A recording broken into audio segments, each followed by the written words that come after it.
Good morning to all of you. कल हमने cash flow start किया था, cash flow statement AS3 revised. कल थ्योरेटिकल पोर्शन कंप्लीट कर लेने के बाद अब हम उसके न्यूमेरिकल पोर्शन पर आते हैं। न्यूमेरिकल पोर्शन पर आने से पहले मैं आपको इसका एक फॉर्मेट समझा देता हूँ। फॉर्मेट में आपको ये पता चल जाएगा कि कौन सी आइटम किस एक्टिविटीज़ में आएंगी, क्योंकि मैंने आपको कल बताया था कि कैश फ्लो स्टेटमेंट के अंदर बेसिकली 3 एक्टिविटीज़ होती हैं: ऑपरेटिंग, इन्वेस्टिंग, फाइनेंसिंग। और सबसे लास्ट के अंदर हमने क्या करना होता है, इन तीनों के अंदर opening cash and cash equivalents add कर देना है। अगर सभी एक्टिविटीज़ को मिलाकर, opening cash and cash equivalent को मिलाकर क्लोजिंग कैश के बराबर आ जाता है, क्लोजिंग कैश या कैश इक्विवेलेंट्स के बराबर आ जाता है, तो इसका मतलब क्या है कि हमारा सम ठीक है। अदरवाइज़ क्या माना जाएगा, हमारा सम रॉन्ग माना जाएगा। तो करने से पहले मैं आपको कुछ फॉर्मेट बता देता हूँ इसका कि फॉर्मेट किस प्रकार बनता है। अगर आपके पास कॉपी है तो उसको आप फॉलो कर लें। लिख रहा हूँ मैं format of cash flow statement. तो यहाँ देखें ध्यान से किस प्रकार बनाएंगे हम इसका format of cash flow statement. तो ये बना लिया हमने format of cash flow statement. सबसे पहले क्या करना है आपने, इस फॉर्मेट को 3 भाग में बांट दो आप, A, B और C। A स्टैंड फॉर, तो यहां लिख रहा हूं मैं, A stand for operating activity,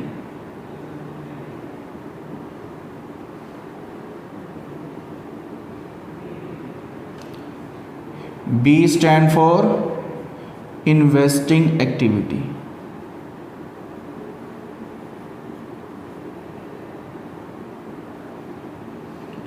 and C stand for financing activity। 3 प्रकार की एक्टिविटी होती है हमारे पास, ऑपरेटिंग, इन्वेस्टिंग एंड फाइनेंसिंग। सबसे पहले आपने क्या करना है, सम को 3 भागों में बांट लिया, ऑपरेटिंग में, इन्वेस्टिंग में और फाइनेंसिंग में। स्टार्ट करने से पहले आपने क्या करना है, सबसे पहले जब भी आप स्टेटमेंट नोट करेंगे तो स्टेटमेंट नोट करने से पहले आपने क्या करना है, आप निकालना चाहते हैं ऑपरेटिंग प्रॉफिट। ऑपरेटिंग प्रॉफिट निकालने के बहुत तरीके हैं, मैं आपको सिंपल तरीका समझा रहा हूँ सबसे, जिससे आपको बिल्कुल क्लियर हो जाएगा। तो सबसे पहले जितना भी प्रॉफिट हो आप ऊपर लिख लो, यहाँ पर net profit during the year लिखे, यहाँ पर ऐड कर दें इसके अंदर depreciation, goodwill return of, discount return of, preliminary expenses,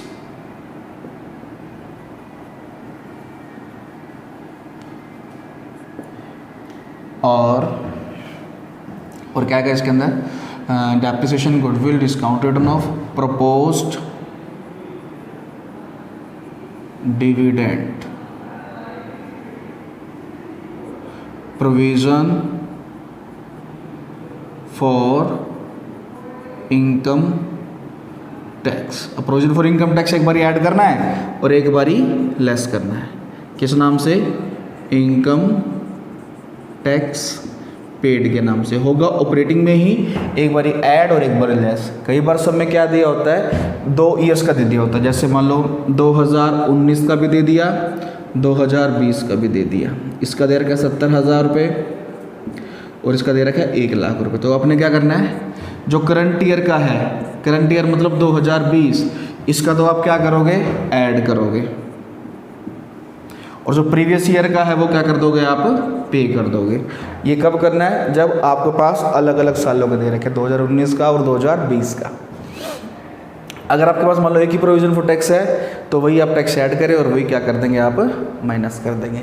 तो ये आपने ऐसा करने के बाद हमारे पास क्या आ जाएगा, ऑपरेटिंग प्रॉफिट आ जाएगा। और फिर हमने क्या करना है यहाँ पर, changes in working capital. Changes in working capital means current assets and current liabilities. अब देखो करंट असेट्स और करंट लायबिलिटीज का ट्रीटमेंट कैसे करते हैं, पहले मैं बता रहा हूं आपको। देखो, इंक्रीज इन करंट असेट्स, अगर करंट असेट्स इंक्रीज हो रही हैं तो आपको क्या करना पड़ेगा, माइनस करना पड़ेगा यहाँ से। और अगर डिक्रीज इन करंट असेट्स हैं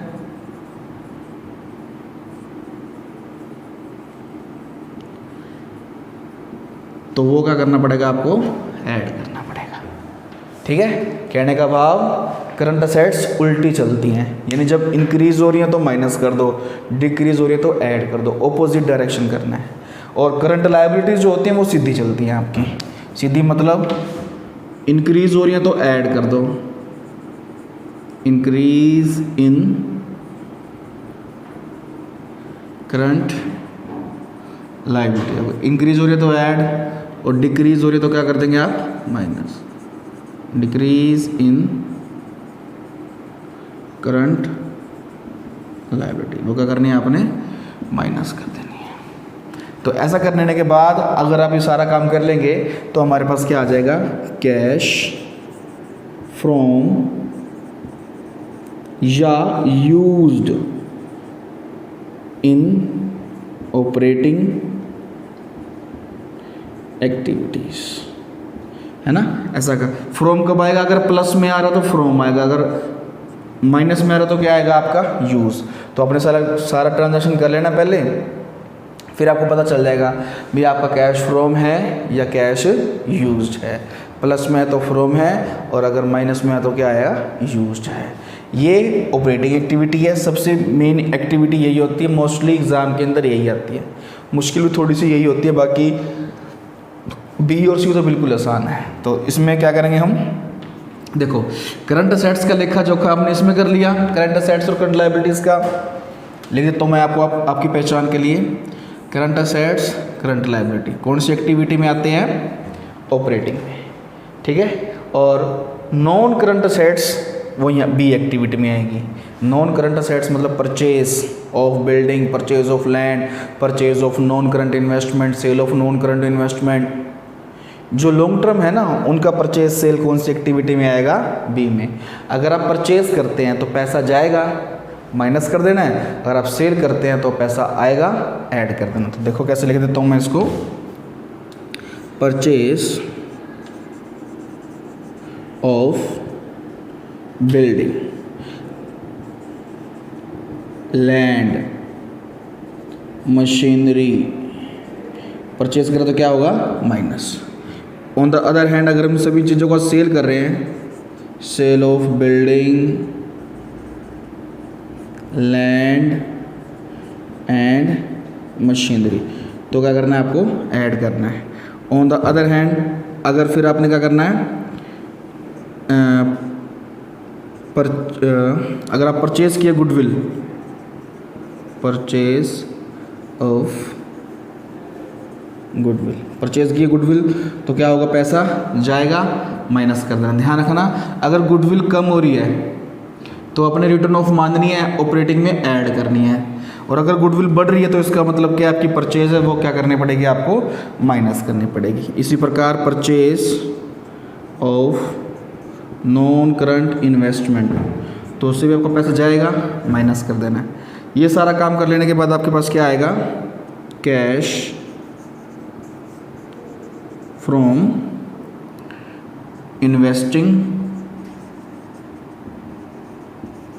एक्टिविटी। ठीक है, इसके अंदर अगर मान लो कुछ एक आधी आइटम और ऐड कर देते हैं ताकि आपको थोड़ा सा और आसान हो जाए।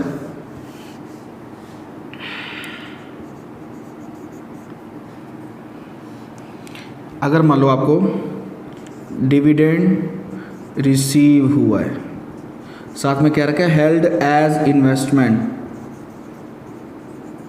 हेल्ड एज इन्वेस्टमेंट का मतलब क्या होता है कि अगर आपने कोई इन्वेस्टमेंट कर रखी थी, उसके ऊपर डिविडेंड मिला है तो ऐड हो जाएगा। इसी प्रकार रेंट रिसीव हुआ है आपको हेल्ड एज इन्वेस्टमेंट, अगर आपने इन्वेस्टमेंट के तौर पर रखा था उसको तो वो भी क्या कर देना है, ऐड। अब अगर हेल्ड एज इन्वेस्टमेंट है तो यहाँ पर आएगा इन्वेस्टिंग में, अगर हेल्ड एज इन्वेस्टमेंट ना होता तो मैंने कहाँ लगाना था, ऑपरेटिंग में माइनस कर देना था। ठीक है, यहाँ लिखेंगे हम interest received, dividend received, rent received, ये सब कुछ क्या होना था, माइनस। और इसके साथ अगर कोई चीज़ पे गेन भी होता है, मान लो गेन ऑन असेट्स, तो भी क्या कर देना, वो आपने माइनस करना है। ठीक है, तो जो मैंने रेड वाले मार्कर से लिखी है, रेड वाली इंक से लिखी है, ये वाली क्या है, माइनस करने का आइटम है। अगर आप ये बातें कर लेते हैं तो आपकी बी एक्टिविटी आ जाएगी। बी एक्टिविटी को हम क्या लिखेंगे, कैश फ्रॉम या यूज्ड इन इन्वेस्टिंग एक्टिविटी। ऐसा काम करने के बाद आपको के पास क्या आ जाएगा, कैश इन्वेस्टिंग एक्टिविटी से आ जाएगा। वही बात दोबारा, प्लस में है तो फ्रॉम है, और अगर माइनस में है तो क्या है, यूज्ड है। ए और बी एक्टिविटी कर लेने के बाद हमें कौन सी एक्टिविटी करनी है, सी। सी एक्टिविटी में क्या आता है, आप ध्यान से देखेंगे। सी एक्टिविटी में आता है अगर आपने किसी प्रकार के शेयर्स इशू करे हैं, क्लियर है, शेयर इशू करे हैं या रिडम्पशन किया है, डिबेंचर इशू करे हैं या रिडम्पशन किया है, लोन वापस किया है, ठीक है, तो वो सारी बातें कहाँ आएंगी भला, सी एक्टिविटी में। तो मैं लिख रहा हूँ उसको, इशू ऑफ शेयर्स या डिबेंचर, अगर इशू किए हैं तो पैसा आएगा। ऑन द अदर हैंड अगर रिडम्पशन किए हैं, रिडम्पशन का मतलब होता है पैसा वापस करना, redemption of shares and debentures, तो वो क्या हो जाएगा, माइनस हो जाएगा।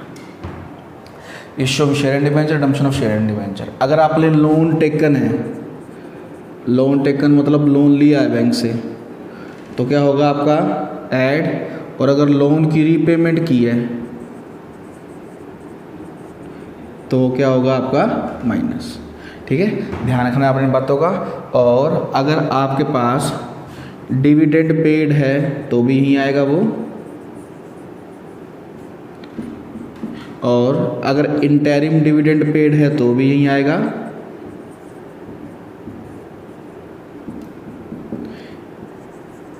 इंटरेस्ट ऑन लोन है या डिबेंचर पे लोन इंटरेस्ट है, वो भी क्या आएगा, यहीं पर आएगा। ऐसा काम कर लेने के बाद, इस सारा काम कर लेने के बाद आपके पास क्या आएगा, कैश फ्रॉम या यूज्ड इन फाइनेंसिंग एक्टिविटीज।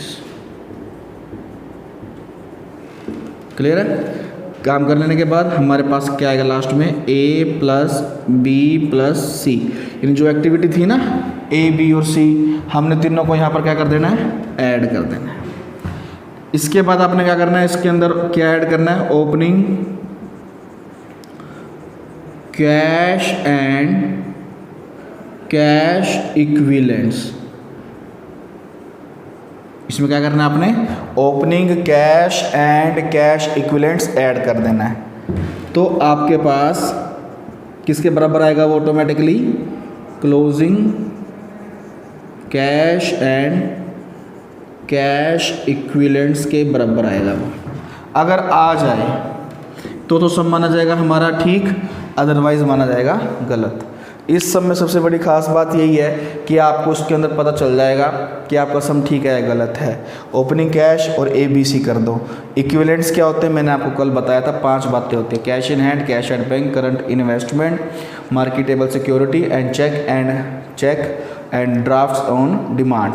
तो उसको हम क्या बोलते हैं, कैश इक्विवेलेंट्स। तो 5 बातें हैं, ध्यान से पढ़ लेनी है। अगर आपने, मैंने कल बताया था, कल वाले लेक्चर में देख लेना। फिर भी ना आए तो आपके पास बुक है, बुक के अंदर देख सकते हो आप, अलग से हेडिंग बना रखी है। तो ये था आपका फॉर्मेट। किसका फॉर्मेट है ये? कैश फ्लो स्टेटमेंट का। मोस्टली यही बातें यूज़ होती हैं। अब मैं आपको कुछ ऐसा बातें बताता हूँ जिसके अंदर आपको पता चलेगा कि किन बातों से कैश का इनफ्लो होता है, किन बातों से आउटफ्लो होता है और किन बातों से कोई फ्लो नहीं होता। अगर आपके पास 1 मार्क्स में 2 मार्क्स में कुछ बातें पूछ लेते हैं, CBSE में भी पूछ सकते हैं, HBSE में भी 1-2 मार्क्स को पूछ सकते हैं कि इन बातों से क्या इफेक्ट पड़ेगा कैश फ्लो पर, तो आपने 3 बातों में से जवाब देना है। या तो इनफ्लो मतलब पैसा आया, या आउटफ्लो मतलब पैसा गया, या नो फ्लो। नो फ्लो का मतलब होता है ना तो आया हमारे पास और ना ही गया हमारे पास। तो वो मैं आपको समझा देता हूँ एक बारी। हाँ जी, इस प्रकार हम अब आपको बताएंगे कि किस से इनफ्लो होगा, किस से आउटफ्लो होगा। तो जैसे हमारे पास इलस्ट्रेशन नंबर 4 है बुक के अंदर, अगर आपके पास DK गोयल की बुक है तो पहले कहता है purchase of inventory for cash. Purchase of inventory for cash, यानी अगर आपने क्या ली है? इन्वेंट्री ली है कैश के ऊपर, तो क्या इफेक्ट पड़ेगा? हम कोई भी चीज़ परचेज करते हैं, पैसा आएगा या जाएगा? जाएगा ना। मार्केट में गए, हम कोई भी चीज़ हमने परचेज करी, पैसा जाएगा। तो अब जब पैसा जाएगा तो हमने क्या लिखना है? आउटफ्लो। सेकंड में क्या था हमारे पास? Purchase of goods on credit. Purchase of goods on credit, अगर आपने क्या किया? उधार पर सामान परचेज किया तो क्या होगा? सामान लेकर आए हम उधार पे, कैश देकर आए या कैश नहीं देकर आए? नहीं देकर आए, उधार का मतलब है कैश नहीं, तो इससे कोई फ्लो नहीं होगा। तो जब कोई फ्लो नहीं होगा तो हम क्या लिखेंगे? No flow. नो फ्लो का मतलब ना आया पैसा ना गया। नेक्स्ट हमारे पास sale of goods 10,000 for 12,000। Sale of goods costing 10,000, यानी है तो 10,000 का फॉर 12,000। हमने बेचा है उधार कैश पे, ठीक है। तो कैश पर बेचा तो क्या होगा? इनफ्लो। बेचा है ना, क्योंकि बेचा है तो हमारे पास 12,000 रुपये आया तो हमने इनफ्लो लिख दिया। फोर्थ पॉइंट क्या है हमारे पास? फोर्थ है हमारे पास sale of goods on credit. Sale of goods on credit, तो जब आपने उधार पर सामान बेचा तो क्या होगा? No flow. No flow means ना पैसा आया ना गया। फिफ्थ में क्या कहता है हमें? Purchase of a fix assets bye issue of shares. Purchase of fixed assets bye issue of shares. आपने शेयर इशू कर दिए, शेयर तो इशू कर दिए, यानी शेयर दे दिए, असेट्स ले ली। कैश का क्या प्रभाव पड़ा? कैश ना आया ना गया, तो हम इसके अंदर भी क्या लिखेंगे? नो फ्लो, यानी पैसा ना तो आया ना गया। सिक्स्थ हमारे पास sale of a fix assets, book value 15,000 at a loss of 5,000। Sale of fixed assets, book value कितनी है? 15,000 और लॉस पर बेची है आपने 5,000 के, तो आपके पास इनफ्लो होगा या आउटफ्लो होगा? अब कई बच्चे क्या करते हैं, सर लॉस है तो इसका मतलब आउटफ्लो है, लेकिन आप ये देखो 15,000 की थी, 5,000 लॉस हो गया, 10,000 तो हमारे पास आए ना, सेल किया हमने, तो सेल के तो पैसा आएगा तो हम क्या लिखेंगे? इनफ्लो। सेवंथ पॉइंट क्या कहता है हमारे पास? सेवंथ पॉइंट में कहता है हमें cash receive from trade receivable discount 1,000। Cash received from trade receivable 9,000 और डिस्काउंट कितना है? 1,000। अब कैश रिसीव्ड है, कैश रिसीव्ड है तो सीधी बात है पैसा आया तो हम क्या लिखेंगे? इनफ्लो। 8th पॉइंट में क्या कहता है हमें, cash paid to trade payable, cash paid to trade payables. अब आपने कैश पे किया है, किसको पे किया है, ट्रेड पेबल्स को, तो जब पे किया तो क्या होगा, आउटफ्लो, क्योंकि आपसे पैसा गया। आगे क्या लिखोगे 9th में, शेयर्स इशूड फॉर कैश। अगर आपने शेयर इशू किए हैं, शेयर तो गए हमारे पास लेकिन कैश आया है ना। मार्केट में कई बार कंपनी क्या करती है, शेयर इशू करती है, तो शेयर कंपनी दे देती है, कैश ले लेती है, तो कैश आया तो क्या लिखेंगे हम, कैश इनफ्लो। 9th के बाद हमारे पास 10th पॉइंट क्या है, 10th में कहता है हमें buy back of equity shares, buy back of equity shares. Buy back of equity shares में क्या होगा, आउटफ्लो। क्यों, बाय कर रहे हो, बाय मतलब खरीद रहे हो, तो जब भी आप कोई चीज़ खरीदोगे पैसा जाएगा, पैसा जाएगा तो हम क्या लिखेंगे, आउटफ्लो। 10th के बाद 11th पॉइंट में क्या कह रहा है, issue off fully paid bonus shares, issue off fully paid bonus shares.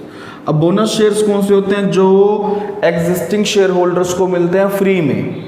तो जब फ्री में मिल रहे दे रहे हैं हम शेयर तो हमारे से गए, पैसा आया नहीं, तो पैसा नहीं आया तो हम क्या लिखेंगे, no flow. No flow means कोई भी फ्लो नहीं होगा, ना इन ना आउट। 12th पॉइंट में क्या कह रहा है हमें, writing of bad debts against the provision for bad debts, writing of bad debts against provision. Against provision का मतलब क्या है, देखो पहले तो ये समझो कि राइटिंग ऑफ बैड डेट्स का मतलब क्या है। राइटिंग ऑफ बैड डेट्स का मतलब है कि आपके बैड डेट्स हो गए कुछ, ठीक है, आपके बैड डेट्स हो गए तो आपको वैसे तो होगा नुकसान, लेकिन अगर आपने इसके लिए प्रोविज़न बना रखा था, पहले ही आपने पहले ही सोच रखा था, प्रोविज़न एंड रिजर्व आपने 11th में पढ़ा है ना, आपने पहले सोच रखा था कि कुछ बैड डेट्स होंगे, तो कैश का क्या फ़र्क पड़ा, कैश पे क्या फ़र्क पड़ेगा, नो, तो क्या लिखेंगे हम, नो फ्लो। 12th के बाद 13 में क्या बोल रहा है, कहता है डिक्लेरेशन ऑफ फाइनल डिविडेंड। तो डिक्लेरेशन ऑफ फाइनल डिविडेंड का मतलब क्या है, आपने डिक्लेयर किया फाइनल डिविडेंड, तो इससे फर्क पड़ेगा, डिक्लेयर किया पे नहीं किया, पे तो अगले साल करेंगे, तो इससे भी नो फ्लो। आगे डिक्लेरेशन ऑफ फाइनल डिविडेंड के बाद क्या है, declaration of interim dividend. Interim dividend कौन सा होता है मैं बता दूं आपको, देखो फाइनल डिविडेंड और इंटरिम डिविडेंड में फ़र्क होता है। डिक्लेरेशन ऑफ इंटरिम डिविडेंड, कितना है इंटरिम डिविडेंड, मान लो कितना भी है, इंटरिम डिविडेंड वो होता है, मैं बता दूं आपको, कई बार कंपनी के पास अगर प्रॉफिट ज़्यादा हो जाते हैं तो कंपनी बीच में ही क्या कर देती है, डिविडेंड को घोषित कर देती है, ताकि शेयर होल्डर्स क्या हो सकें, खुश हो सकें। जब कंपनी ने डिविडेंड बीच में घोषित कर दिया तो उसको हम बोलते हैं इंटरिम डिविडेंड, यानी जो साल के बीच में मिला, जो साल के अंत में मिलेगा वो फाइनल होता है, जो बीच में मिलता है वो इंटरिम होता है। और इंटरिम की खास बात होती है, जब भी डिविडेंड डिक्लेयर कर दिया उसके 5 दिनों के अंदर ये पैसा डिविडेंड पेबल अकाउंट में चला जाएगा। तो जब भी आपने इंटरिम डिविडेंड डिक्लेयर किया तो क्या होगा आपका, आउटफ्लो, क्योंकि आपको पैसा 5 दिनों के अंदर पे करना है। आगे हम यहाँ कर लेते हैं 15 पॉइंट। तो देखो क्या कहता है, 15 पॉइंट है हमारे पास, किस चीज़ का है,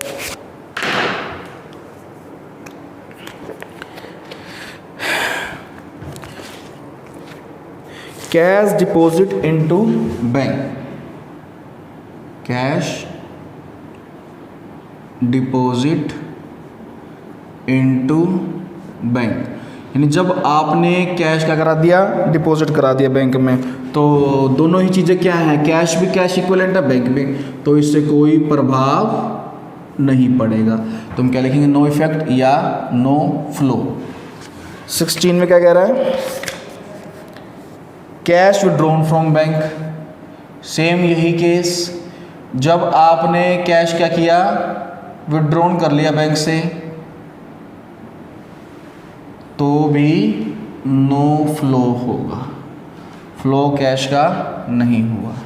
नेक्स्ट कहता है हमारे पास, purchase of marketable security for cash, purchase of marketable